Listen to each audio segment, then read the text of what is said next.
नमस्कार, मी पंजाब डक महाराष्ट्रातल्या सर्व शेतकऱ्याला सांगू इच्छितो की आणि राज्यात सध्यामध्ये आज पश्चिम महाराष्ट्र, मराठवाडा आणि उत्तर महाराष्ट्र आणि कोकणपट्टी घाटमाटा परिसरामध्ये विखुरलेल्या स्वरूपाचा आज देखील बऱ्याच ठिकाणी पूर्व मोसमी जोरदार पाऊस पडणार आहे आणि याच्यामध्ये काही ठिकाणी गारपीट देखील होणार आहे म्हणून हे अंदाज शेतकऱ्यांनी लक्षात घ्यायचा।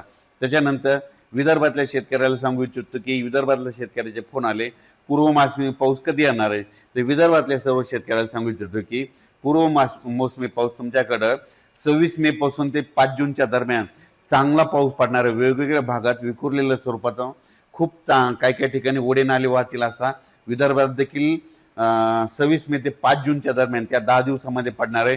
सगळीकडे ती एकदा येणार नाही म्हणून हे देखील विदर्भातल्या शेतकऱ्यांनी अंदाज लक्षात घ्यायचा।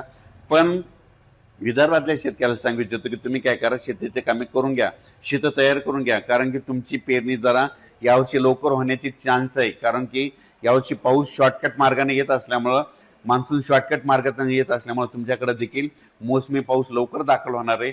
म्हणून शेतीची कामे विदर्भातल्या 6, 5, 11 जिल्ह्यांमध्ये वर्धा, नागपूर, भंडारा, गोंदिया, चंद्रपूर, यवतमाळ, वाशिम, हिंगोली, त्याच्यानंतर बुलढाणा, अकोला, अमरावती, इकडे नांदेड जिल्हा, यवतमाळ जिल्ह्यातल्या शेतकऱ्यांनी शेतीचे कामं करून घ्या। कारण की पूर्व मोसमी पाऊस तुम्हाला पडणार आहे, त्याच्या पाठीमागून लगेच मोसमी पाऊस येणार आहे म्हणून तुमच्यासाठी खूप चांगलं वातावरण राहणार आहे। म्हणून हे देखील लक्षात घ्यायचं। परभणी जिल्ह्यातल्या शेतकऱ्यांनी देखील शेतीची कामे करून घ्यायची, कारण की परभणी जिल्ह्यात देखील काय होणार आहे, म्हणजे मराठवाड्यात देखील काय होणार, मराठवाड्यात देखील तुम्हाला सांगतो परभणी जिल्हा झालं, लातूर जिल्हा झालं, बीड जिल्हा झालं, धाराशिव जिल्हा झालं, ह्या पट्ट्यामध्ये काय होणार, पूर्व मोसमी पाऊस काय होणार आहे, अगोदर थोडा जास्त पडत असल्यामुळे काही भागामध्ये जास्त पडणार आहे। पण मराठवाड्यातल्या शेतकऱ्यांनी तुम्ही काय करायचं, अचानक कंप्लीट आपल्याला पाऊस येण्यासाठी 12 दिवस शिल्लक राहणार आहे, 5-7 जूनला पाऊस येणार आहे म्हणून हा अंदाज लक्षात घ्यायचा। पण बदल झाला तर त्याचा परत निश्चित दिला। पण माझं म्हणणं आहे तोपर्यंत आपण आपल्या शेतीचे कामं करून घेणे सगळ्यात महत्त्वाचं आहे। उत्तर महाराष्ट्रातल्या शेतकऱ्यासाठी एक आनंदाची बातमी, उत्तर महाराष्ट्रातील काय होणार आहे, म्हणजे 26-27 मेच्या दरम्यान देखील पूर्व मोसमी पाऊस असणार आहे आणि उत्तर महाराष्ट्रात देखील काय होणार आहे, म्हणजे 1 जूनच्या नंतर देखील बऱ्याच ठिकाणी तिकडल्या भागात देखील चांगला मान्सून पूर्व नंदुरबार जिल्हा झाला, धुळे जिल्हा झाला, जळगाव जिल्हा झाला, नाशिक जिल्ह्यामध्ये पाऊस बरसणार आहे म्हणून हे अंदाज लक्षात यायचा।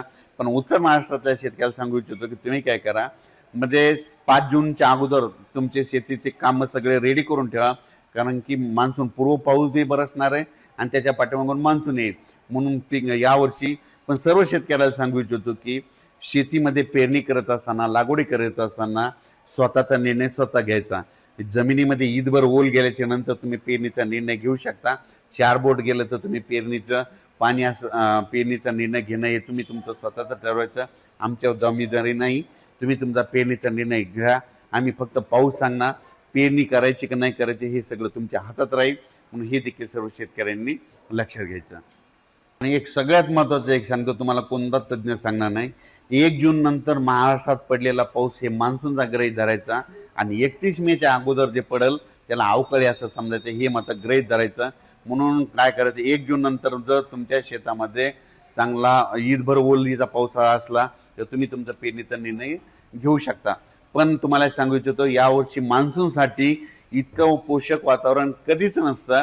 पण तुम्ही बघा 30 आणि 31 तारखेला आपली केरळची देवभूमी हो, चांगला मान्सून सक्रिय होणार आहे आणि ते सक्रिय झाल्याच्या नंतर 4 ते 5 दिवसांमध्ये 5-7 जूनच्या दरम्यान तो महाराष्ट्रात येऊ शकतो म्हणून हे लक्षात घ्यायचं। आणि शेतकऱ्याला एक चांगल्या म्हणजे विशेष बियाणे निवड करत असताना तुम्ही तुमच्या आपल्या पाहुण्याला, आपल्या नातेवाईकाला, आपल्या स्वतःच्या अनुभवानुसार ज्या बियाणाला गेल्या वर्षी आदोमध्ये यापुढं पहिलं बी काय उतार आला असे बियाणं निवडा, म्हणजे जे चांगलं आहे, ज्याच्यामध्ये येलो मोजॅक येणार नाही, खोडकिडा लागणार नाही अशा जाती निवडा, लवकर येणाऱ्या निवडा। पण स्वतःचा अनुभव असेल, पाहुण्याचा, नातेवाईकाचा, असं घेऊन बियाणाची निवड करा। मी देखील माझी शेती करत असताना मी देखील काय करतो, माझा स्वतःचा अनुभव घेतो, नातेवाईकाला, पाहुण्याला 10 ठिकाणी प्लॉट बघायला जात असतो आणि त्यानुसार मी देखील पेरणी करत असतो।